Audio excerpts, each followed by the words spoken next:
Thank you for watching this episode of Blue Collar Outdoor TV, folks. I'm your host, Ryan Yaskew.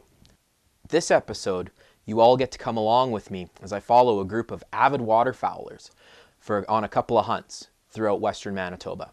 First, on a crop depredation hunt. Then, the second segment is an all-day hunt in western Manitoba where we get to see waterfowling at its finest and at its simplest. This episode is full of content of everyday sportsmen doing what they love. You're not going to want to miss Simply Waterfowl.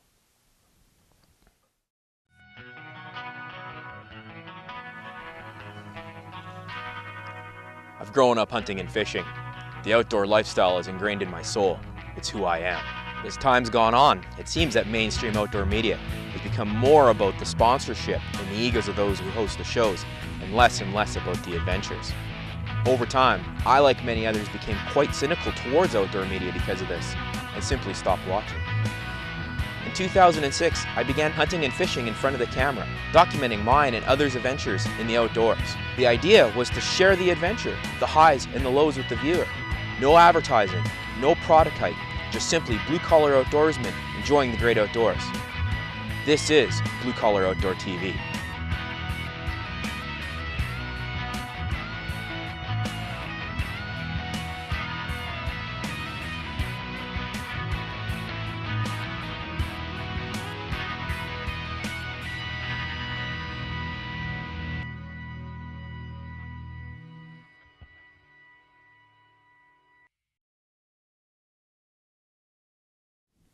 This story starts in late September.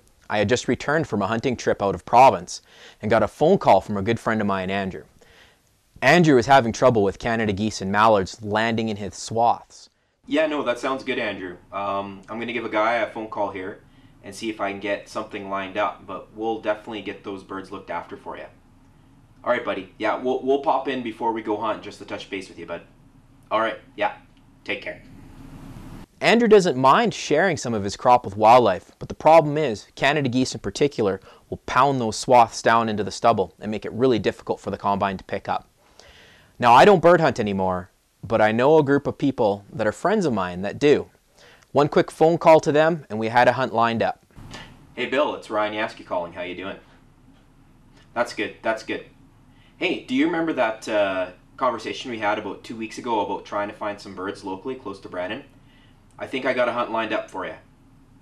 We decided to do this hunt on a Thursday afternoon after they were done work. It would be a good learning experience for me as I've never filmed waterfowl before myself.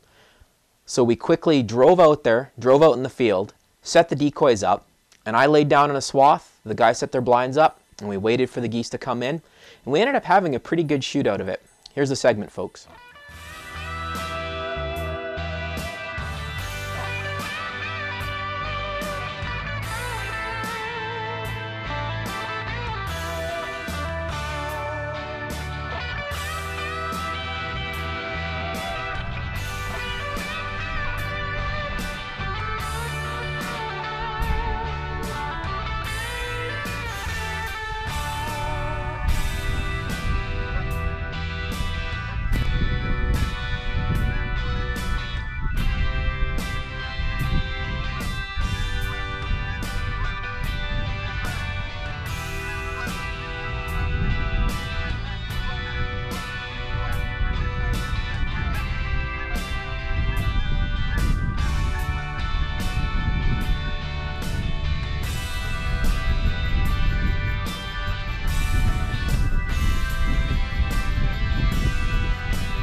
Nice.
There we go.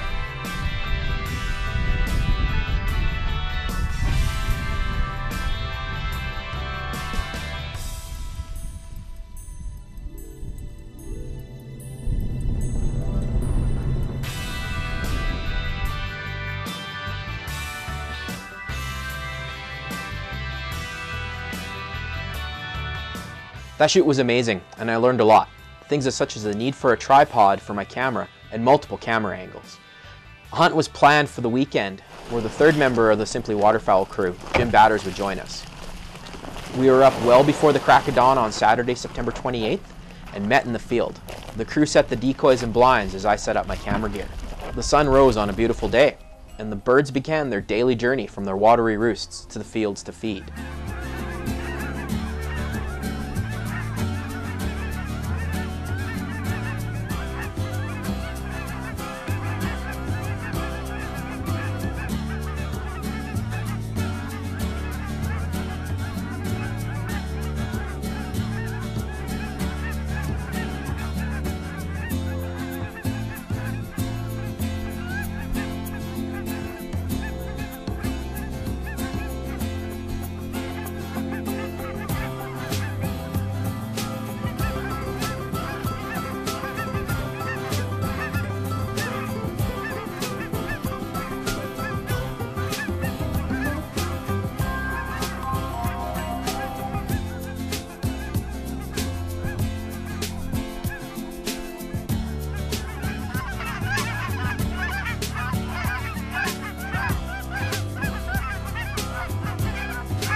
thing's laying in the swath. It's right here. Something was flaring the geese out. Jim decided to hop out of his blind and go have a look and see what it was. What the hell it is. Turns out there was a couple of sticks in the set that looked like legs of predators and that were flaring the geese out.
So the morning shoot ended not so bad, with the guys having a few ducks and geese in possession.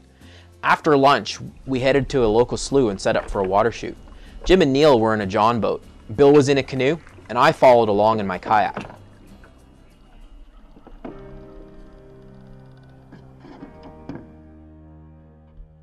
The guys set up the decoys.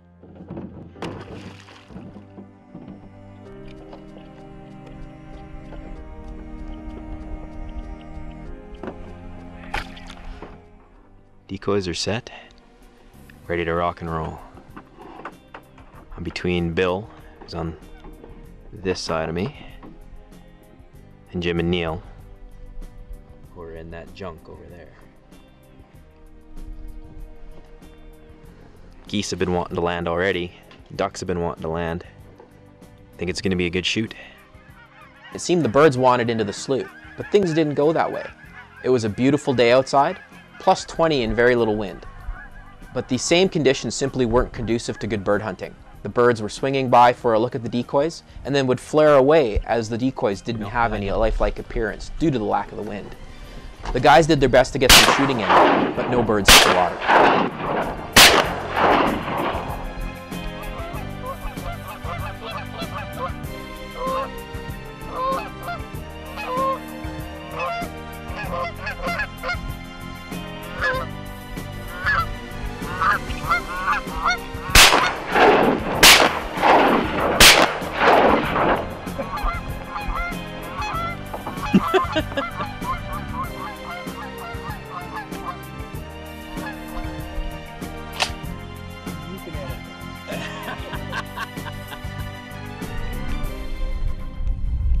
So around 3 p.m., the guys decided to go try to make something happening by setting up some jump shoots on some local sloughs. Jump shooting is really simple.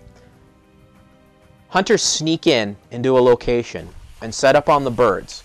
Another hunter comes in from the other side of the body of water and spooks them over the hunters that are set up. We had a lot of fun jump shooting some sloughs there.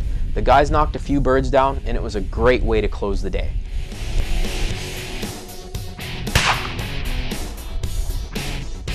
Aw, no! More teal.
So there you have it, folks. A group of hunters coming together to share in the longest running hunting heritage and culture here in North America.